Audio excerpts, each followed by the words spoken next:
Do us a quick favor, guys. Hit the follow, subscribe button. Share this with someone who would benefit from it. And help us grow, as the more we grow, the better the episodes will get. Thanks, guys, for helping us. And let's get into the episode.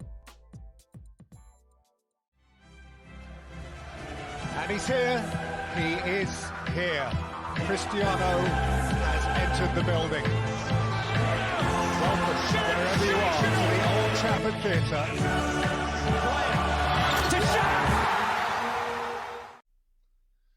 Yes, guys, welcome back to this episode of the SCULPTED podcast. Today we are freestyling again. As you probably just heard, I put my phone down and I am in the car. So I want to literally, again, as I said, freestyle.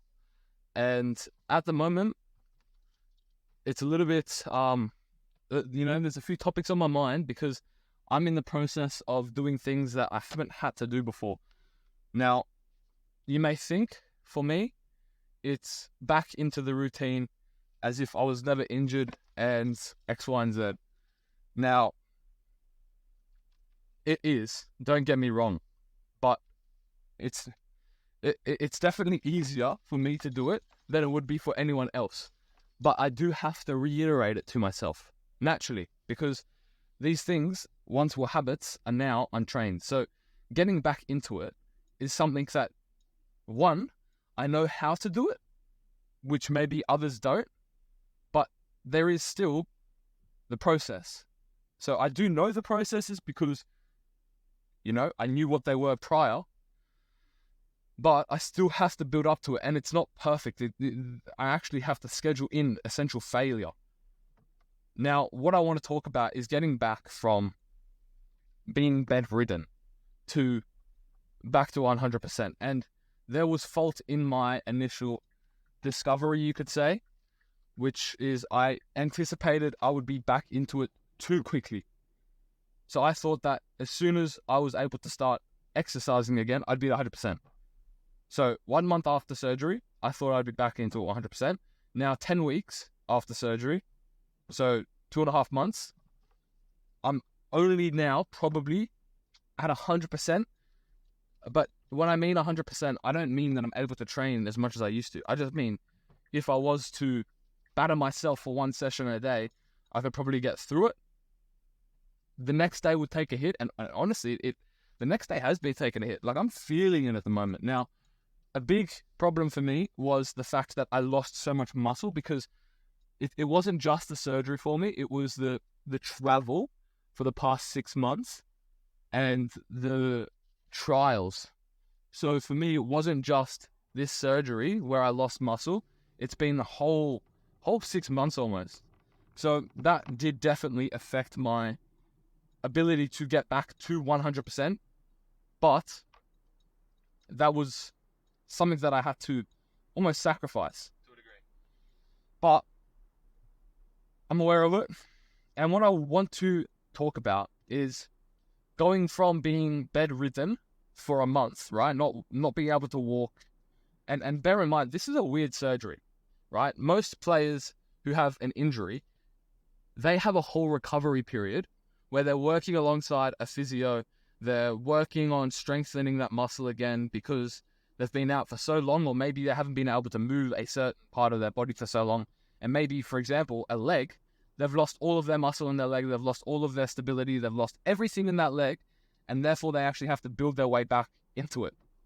Now, what I did was not that at all. I came back 1 month in after surgery. First day. Actually, the first 2 days I was in hospital again. That was due to what happened in Budapest. Well, I guess you couldn't... I was about to go to hospital, but I didn't want to because I saw what the hospitals are like in Budapest. If you listen to the sit-down episode with myself and Val, you know what happened. But essentially, first 2 days after my month of surgery, I was sick. Then I wanted to do 5 days of training. And what that looked like was, first day, 15 minutes, as slow as I can, jog on the treadmill at the gym. Then the next day, also a 30-second break in between each 5 minutes. Then the next day, same thing, a little bit faster. The next day, it was 7 minutes and a half with 30 seconds in between. Rest, no, 7 minutes each, 1 minute rest. That was the next, and I just kept on gradually progressing that until the end of the 5 days. Then, after that 5 days, I went straight into team training. Now, if you remember, or if you've listened to my episode on my time in Budapest, you'd know that that was a massive mistake. And this is due to a lack of guidance. I was not aware of how big 1 month can truly be out of not playing football. I didn't realize that. I thought I could just get back into it straight away.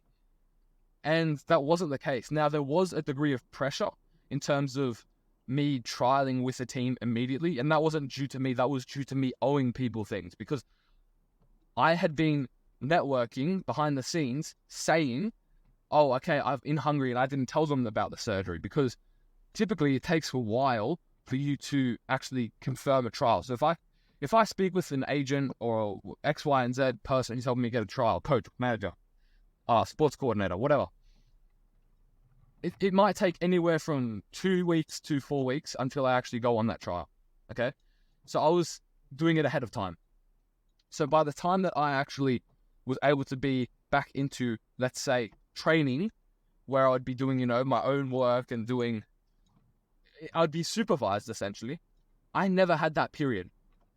And I would have had that period, one, if I had guidance. Now, I chose not to have guidance because I moved to Budapest, which means that the doctors who I was with in Bayreuth, in Germany, which I didn't have any of anyways either, but I probably would have gone to see someone. I'd never had that. Now, I had ChatGPT, and that was it. Now, ChatGPT is great, but unfortunately, it led me astray, and that was my choice. I also agreed with it, but that's my fault. Like, that's just stupid. Ignorance, but for me, the sacrifice potentially was worth the ignorance, if that makes sense, which is what I was speaking about last episode. So, bit of a weird one, but now, right, I have been, let's say, at 100% for a month. Now, what I mean by 100% is I could push myself to my limit. Now, I definitely don't have the fitness for it. In fact, one training session, my first trial back, which was 2 weeks ago, almost. First session, I was huffing and puffing. It was embarrassing. Now, honestly, I don't know how you can lose that much fitness in a month. It's ridiculous. From my heart rate, my resting heart rate being 36 BPM, and it actually didn't change that much in the time that I was injured. But being at a low heart rate doesn't always replicate your cardiovascular fitness. It can mean just that you're good at recovering, essentially. And because I had done no cardiovascular exercise for the month, it probably just meant that I had a good recovery, but my recovery hadn't been tested, and nor had my cardiovascular system. So the one time that it does, I react, and I'm imagining that my resting heart rate has probably gone back up again. Now, I don't have Whoop anymore. Unfortunately, I can't afford it. I also have an Apple Watch, but I find that for my eating disorder, it doesn't help me. If anything, it hinders me a little bit. So I've decided to actually not completely step away, because I do like wearing a watch, but not paying attention and wearing it that much. So I don't know what my resting heart rate is currently right now, but it's probably quite high. So anyways, I've been talking about how I went from a harsh kick back into reality that I'm not at 100%. And now I'm working my way up to it in terms of, now, people probably in my position right now would say that they're up to 100%, but my 100% is so high because I've been working on refining that process for so long, because I had been uninjured for so long. And technically, I'm still uninjured. It's just that it's a non-football related health condition that then determined me to get surgery, and then that essentially injured me. So all of that work that I've been doing to prevent injuries and etc., you fall to your processes, and I didn't have a process for a surgery that was so intrusive as it was. So I fell to my process and I didn't have a process there. Now, would it have been worth me to make a designated process for a surgery like this? No, probably not, because I could probably just, as I'm doing right now, getting back into it slowly. But there's a level of ignorance there, right? And we spoke about this last episode, and I'll reiterate it again. It probably wasn't really worth my time. You know what? I could have done it better. And I still can do it better right now. And no, sorry, that's the wrong use of what I'm saying. I do think that I am doing a good job right now, but if I had done it better at the beginning, then I'd probably be further along. But because I did it ignorantly, or to the best of my knowledge at that time, right? That's what that ignorance is. Within my knowledge, I thought it was the best thing, but because of my ignorance outside of that thinking, it wasn't in the end. And that may be even wrong in itself. That's ignorance in itself. Maybe I did do it the best way. I don't know, but I don't think it was. But within my knowledge, I probably could have done it better. It looks like getting guidance, essentially. Just getting guidance, that would have been much better. Saved me a lot of hassle, saved me a lot of troubleshooting and all these different things. But again, I did have that pressure that I did set myself. It wasn't accidental. It was planned. But I took it in accordance with my return back, essentially. Now, let's go on to the working back into it. Now, when we talk about my training sessions for the past 4 years the past 2 years of completely being uninjured. I had stints where I was injured, but I wasn't completely out. Like, I could still do goalkeeper training. Like, for example, my torn meniscus, I was still in the gym for 1 week. I had 1 week like completely off, no football, I think it was, but I was still in the gym. So I still had routine processes and things like that. Like, I was still going to team training in the mornings at Sydney FC, and everything was still very normal. But then I got back into it very quickly with goalkeeper training, torn meniscus. I just couldn't kick a ball. That was it. So goalkeeping, diving, everything like that was pretty stock standard. And so that was the worst thing that was probably my worst injury where I'd been out the longest. So that was pretty calm. And this was the real first challenge where I've been completely out for a month. Like, walking was a stretch for me. So essentially, the 2 to 3 years that I had where I was uninjured and uninterrupted, that had been compounding for me. So my level of 100% is so high compared to everyone else's that, as I was saying before, my 100% looks like 3 training sessions a day, where someone's 100% looks like 1 good training session a day, maybe, or maybe one good training session every 2 to 3 days, or whatever that is, you know? So my standard is so high that to get back to that, it will take longer. So maybe I'm back at 100% for the average person, but for me, I'm behind. I'm very behind.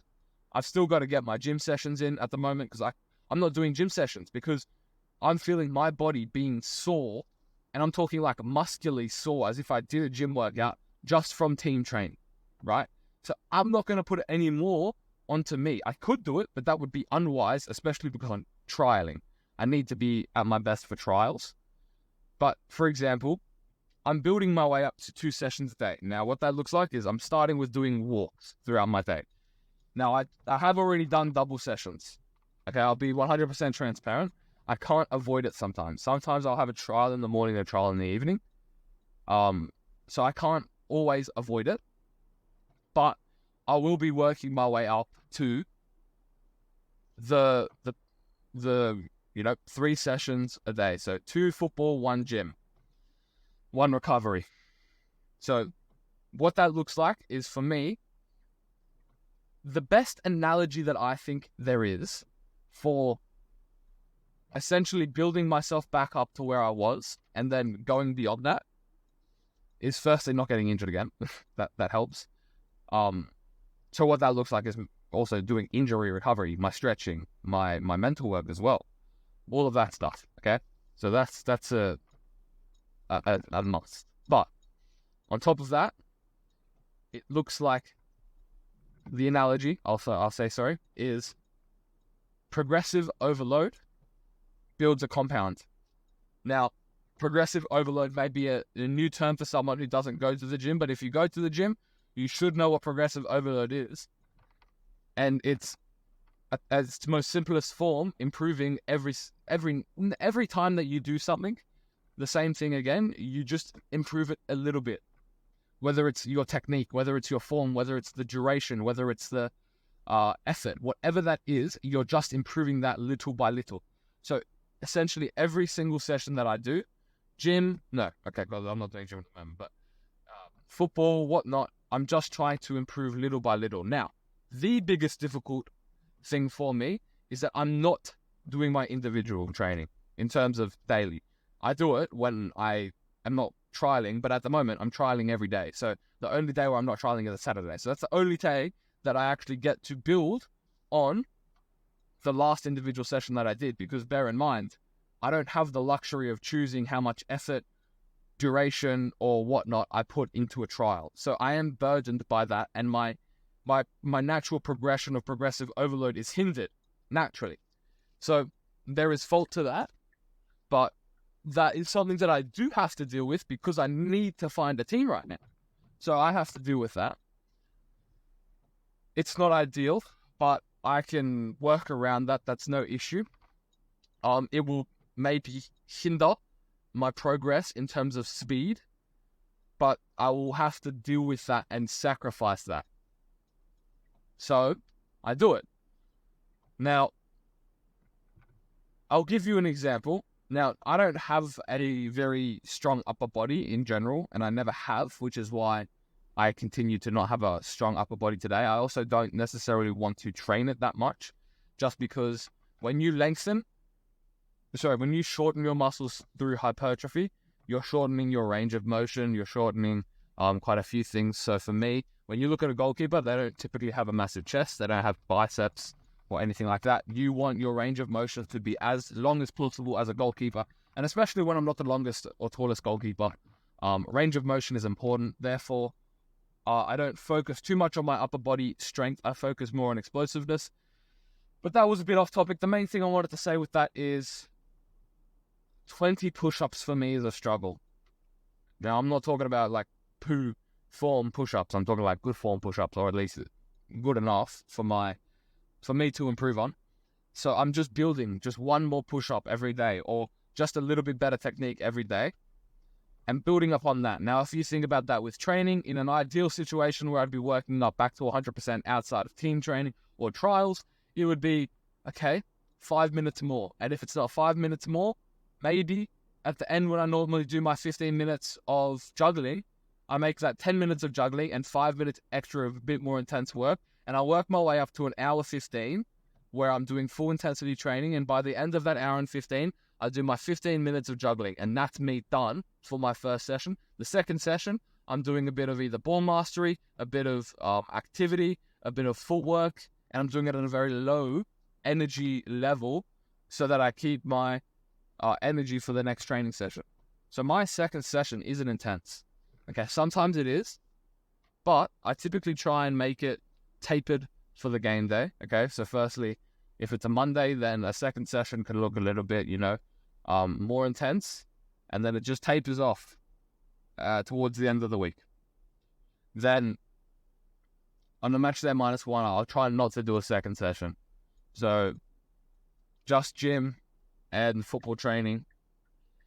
So it's all very structured, but essentially I'm progressing my way up to that.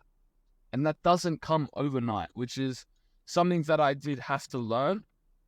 And it's the process that I'm still going through. Now, I do probably learn quicker than most people, but I did have to learn that because originally my plan was this, and I posted it on LinkedIn. I literally said, okay, week number 6 and 7 post-surgery.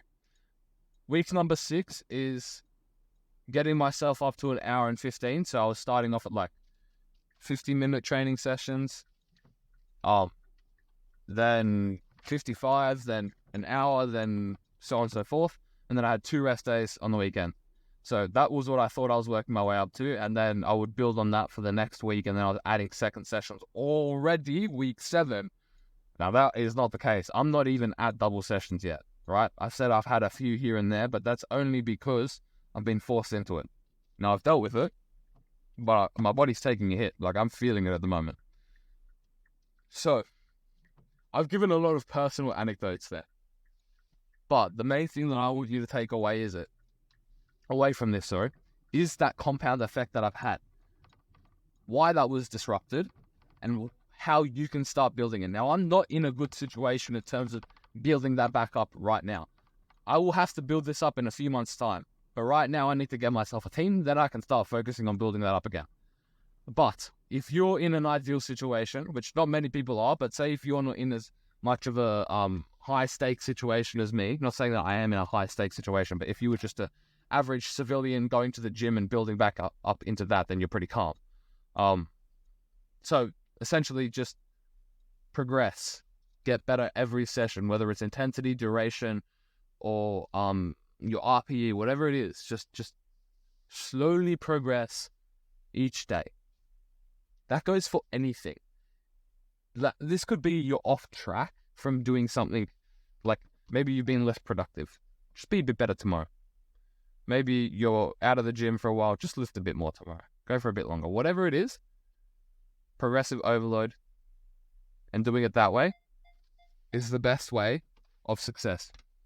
But anyways, guys, I've arrived back home. I will leave you with that, and I hope you took something valuable from that, because I think it's a good way of thinking about it. And honestly, it came to me just recently because as I said to you before, I've never been in this situation, so it has just come to me more recently.